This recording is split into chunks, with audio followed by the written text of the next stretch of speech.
suppressing minorities, a weapon of the Awami League.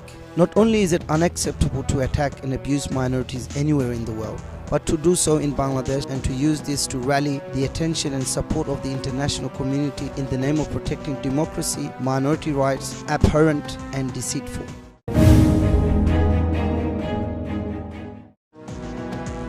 The Bangladeshi media is made to fail in accurately reporting these attacks, hence not highlighting the actual culprits of such crimes and abuse. It has continued to present these acts to be carried out by members and supporters of the opposition parties in Bangladesh.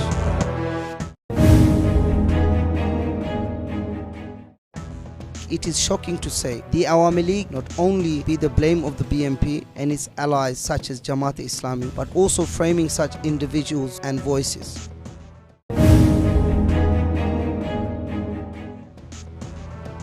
Victims may have been found in Satkira, Jashore, Netrakuna, Sylhet, Dinajpur, Mymensingh, Bagirhat, Noakhali, Pabna, Tangail and Potwakali, to name a few.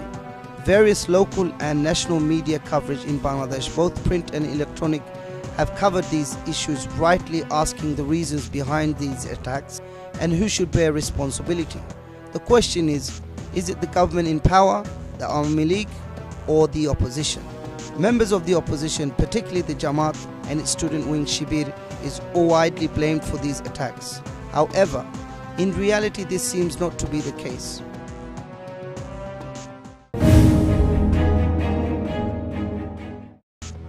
On BBC, the leader of the Hindu-Buddhist Christian Unity Council in Bangladesh, Advocate Subrata Chaudhary, fully detests this narrative being sold to Bangladeshi citizens and responsible nations the world over. He said the idea that Jamat Shibir are attacking minorities have become a slogan.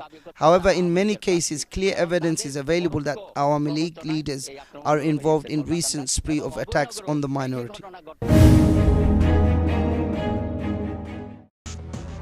One of the popular channels, the DTV, reported a man by the name of Mohendra Rozan Dev, a Hindu from Sylhet, was attacked by Awami League thugs.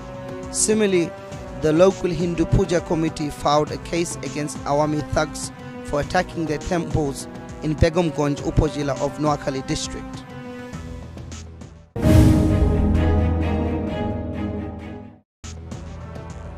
Abu Saeed Khan, a minister of information, stated the ex-state minister Shamsul Haq Tuku threatened local Hindus with circumcision should they refuse to vote for the current government in power, the Awami League.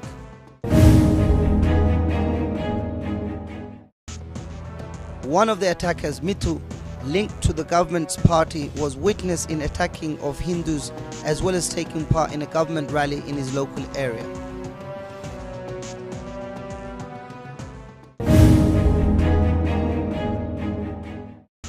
Mr. Nurul Kabir, editor of a famous daily newspaper, The New Age, stated Awami League candidate Mr. Wahhab's thugs carried inhumane violence and anarchy on minorities in Malupara, Jashore district. This was due to his defeat against another Awami League candidate, Ranjit Kumar Dev. This and other such incident no doubt reflects the true values of the current government and its regime all over Bangladesh, whilst deceitfully calling for the support of the international community in protecting democracy, human and minority rights in Bangladesh.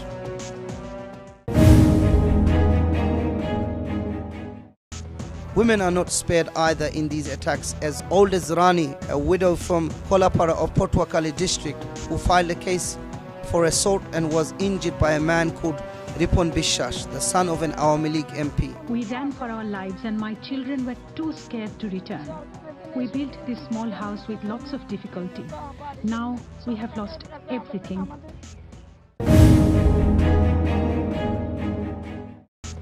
These attacks are so deplorable, it includes even young girls. A teenager was not spared and abducted in the district of Feni. The conscious and truthful men and women in Bangladesh are trying to expose the real truth behind these lies and deceits.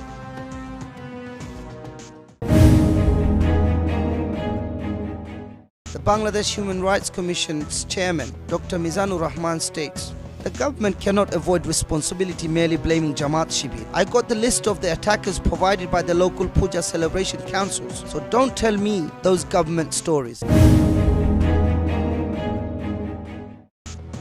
Even the business of minorities have not been spared by the thugs of the Awami League. Just listen to victim Oshim Shadu about his shop.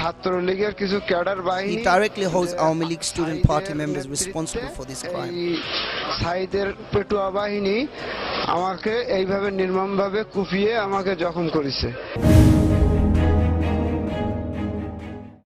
Monindra Rajan Dev from Sylhet, in speaking to the media, was a victim of the current government's spree of crimes on minorities. His tendon was cut by Awami League thugs.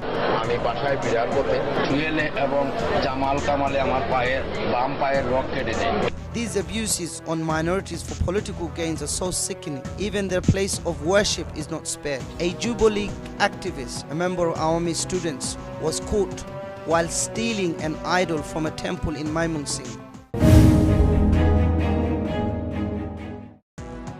The list of examples and stories of minorities' rights being abused in Bangladesh is endless. Each one deserves to be mentioned on its own. It is shocking to know that these are being carried out by members of the Awami League.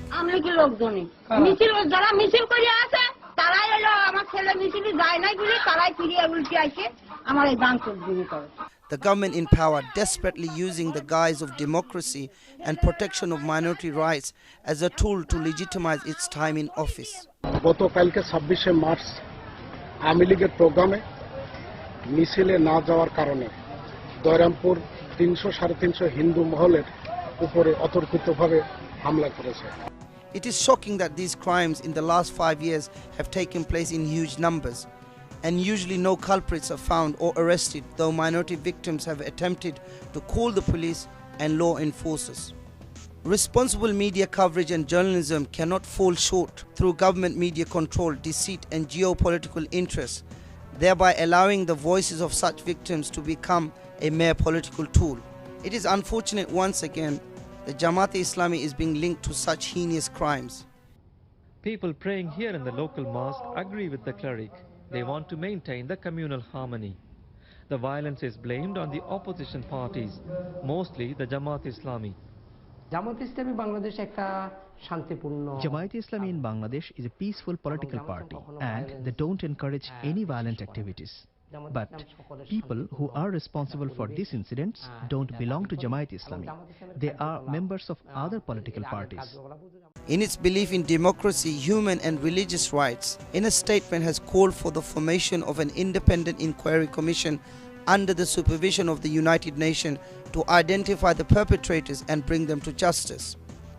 It has also requested that CCTV and close security is provided for these communities to ensure their immediate protection. The lead opposition, the BNP, has clearly stated that the Awami League is responsible for these crimes and is using this to divert attention away from the recent undemocratic one-party election. For further information, please visit www.humanrightsconcern.org.